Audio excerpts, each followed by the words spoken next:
Let's talk about piston breathing.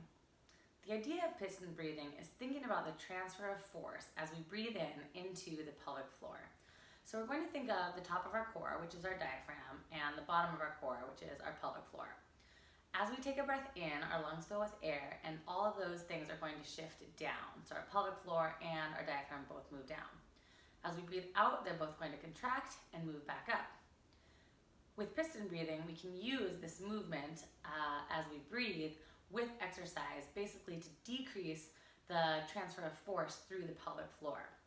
The idea here is we're going to breathe out at the most difficult part of the movement. So we take a breath in at the top. As we drive down in our squat, we're going to breathe out right at the bottom. That's going to help alleviate any tension and downward pressure through our pelvic floor. So breathe in, aggressively breathing out right at the bottom. We could do the same thing if we're pressing overhead. So I take a breath in, breath in, and breath out.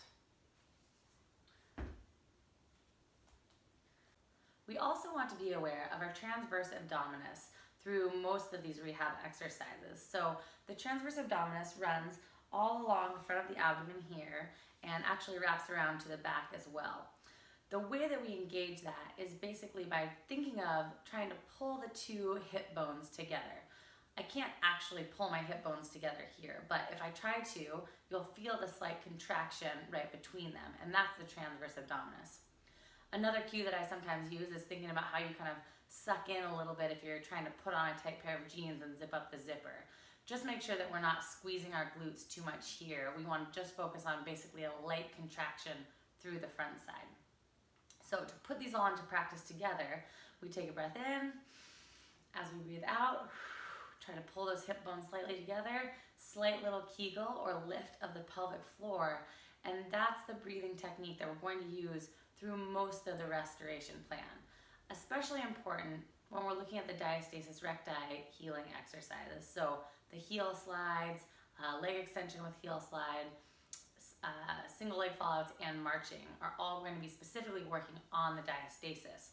So really important with those to make sure that you're engaging that transverse abdominis and not letting anything pooch out up through the diastasis. We want to keep that nice and flat and think about knitting those muscles together so that functionally we can engage through the core here. So let's try again. We take a breath in.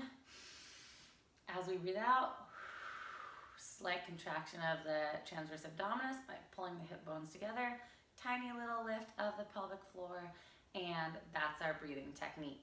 So try that a few times through, get really comfortable with it. You're going to be using it a lot during this plan, and it's a big piece of knitting all of this back together and feeling nice and stable through your core.